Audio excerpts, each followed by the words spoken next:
guys, welcome back to my channel, and I'm back with a new video for you guys today. So today I'll be ranking the most powerful characters in the Avatar The Last Airbender. Okay, first things first, I'm gonna introduce the categories for you. At the bottom of the list we have the scum between my toes, which I have a special person for. The next category we have above that is the amazing category, you know, cause you amazing, you look decent, you alright, you know, but you know, I still love you all. Next on the list is icon, because these characters are icons, they're all iconic. The next tier above that is the God Easy Dub. Like, this is like you are God himself. Like, nobody can stop you, nobody can touch you, like no mask is on you, like nobody is touching you. Nobody, like you are God himself. Like, come on now, like who's above that? But I do have one final category, which is the Ultimate King. If you're a big fan of the show, I'm pretty sure you have a great idea of who goes into that category. Also, before we start, I am repping some Avatar merch. I don't know if you can see. Shout out to my roommate Paul from freshman year who gave me this shirt. Love you, Paul.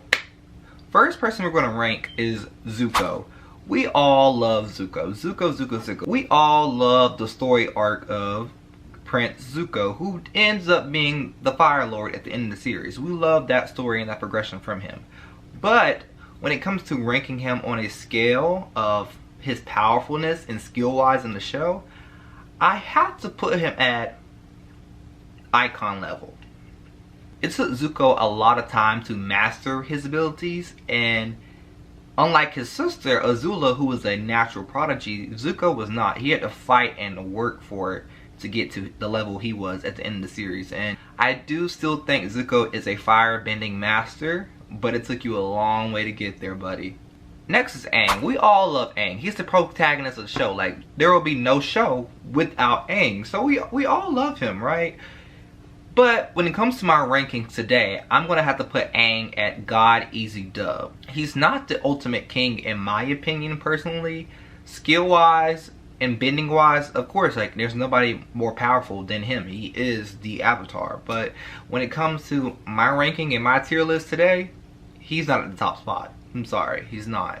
The next person we're going to rank today is Azula. I love Azula. I'm a big fan of Azula. I love the evil characters. I love the unhinged and crazy characters. Throughout the 2 seasons she was on the show, every episode she was in, I was on the edge of my seat. Like, I love everything about her. Her story, her demeanor, her attitude, her voice actor, like, not actor, but actress. And in the show, Azula is a natural prodigy since, like, she was a child, since birth, actually. Like, she was that girl, so to say. I'm definitely going to put Azula above Zuko in the icon status.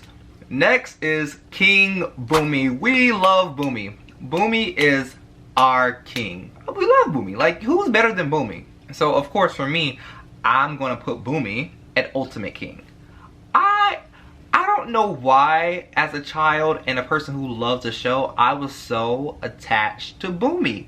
I love Bumi. And then to realize that Bumi was a child, when Aang was a child, they were best friends. And then when Aang was in his ice cube globe for over 100 years and he came out, y'all realize that Bumi was like 100+ years old in the show, and he was still so fit, and like he could easily destroy anybody in his path when he wanted to. Like, honestly, if Bumi actually tried and fought seriously, I think he can like destroy anybody on the list. I'm sorry.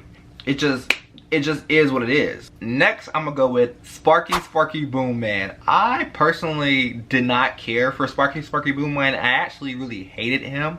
I love his like little power because I thought it was like really different. His bending style was very different. Me personally, I'm gonna put Sparky Boom Man at the scum between my toes. I'm sorry.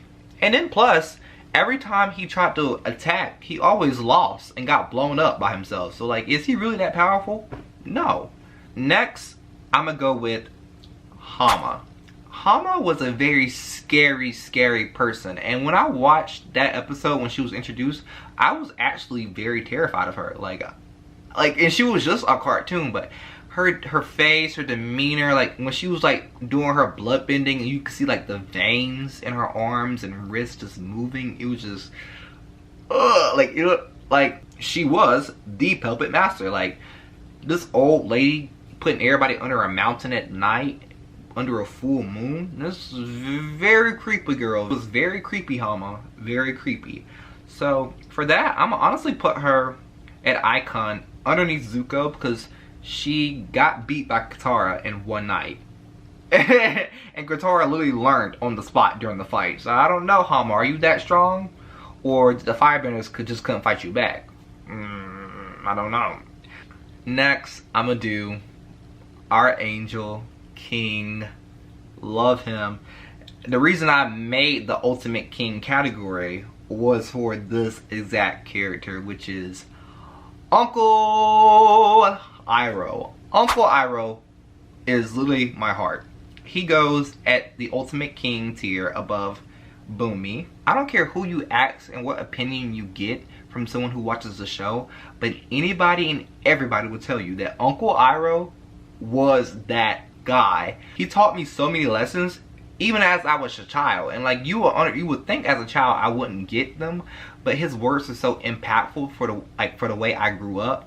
And like in senior year, like my quotes and stuff came from Uncle Iroh. Like all my quotes I wrote in class and all the quotes I write in my journals and stuff, and at my senior year of high school, they all came from Uncle Iroh from the Avatar. Like I think that's so wild that the writers did such a good job to the point that they wrote this character so perfect that people grew up still holding the values and morals that they learned from Uncle Iroh. I just feel like his character like exceeds the show. Like it goes above and beyond anything in the show. I'm sorry. I can literally talk about that man for hours, but I need to go to my next character. Next on the list is Jet. I personally liked Jet when he came back in book 2, but in book 1, I hated that man, and I still kind of feel resentment, but I was kind of sad when he died.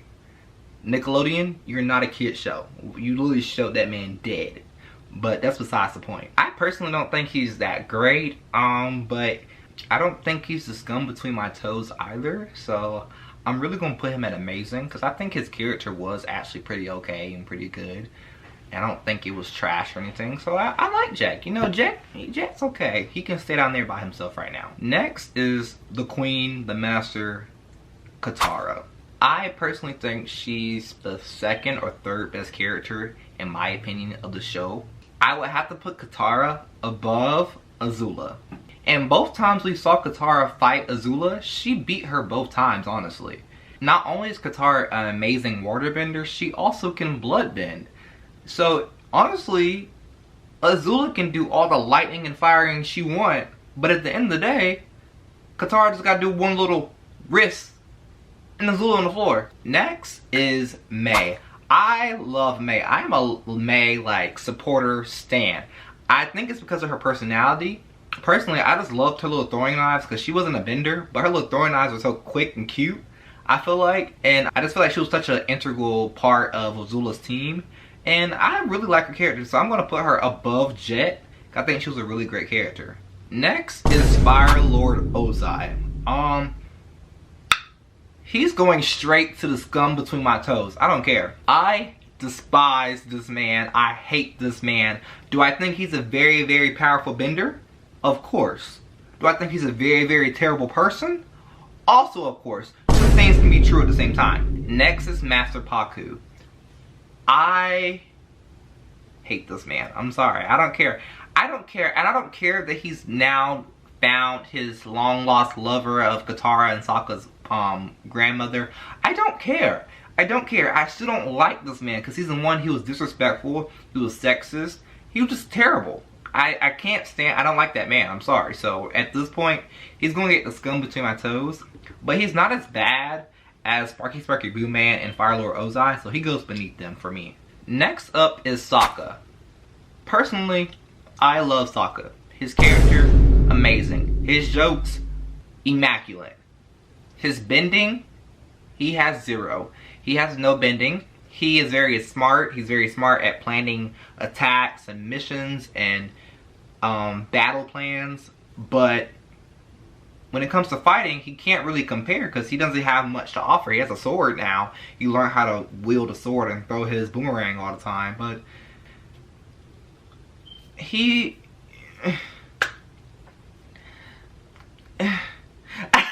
I don't know what to say. I'm gonna put Sokka in the icon tier underneath all the other characters simply because he really can't compete and compare with them. Personality wise and character wise, I think he's above like half the list, but when it comes to fighting wise and powerfulness, he's just beneath all of them. He can't compare to them. I'm sorry. Sorry, Sokka. Love you. Next is Suki. I really love Suki. I'm a big fan of hers. I'm a big stan of hers, but she also does not have any bending abilities, which makes her at an extreme disadvantage in all the other characters in this list because they're already so powerful. So for me personally, I'm gonna put Suki in the amazing tier. I think she's a great character, but she just can't, I don't think she has enough to go into that icon tier.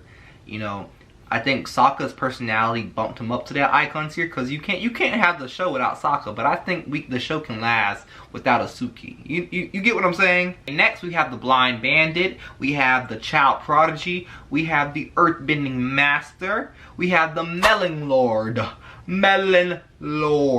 Miss Toph Bei Fong.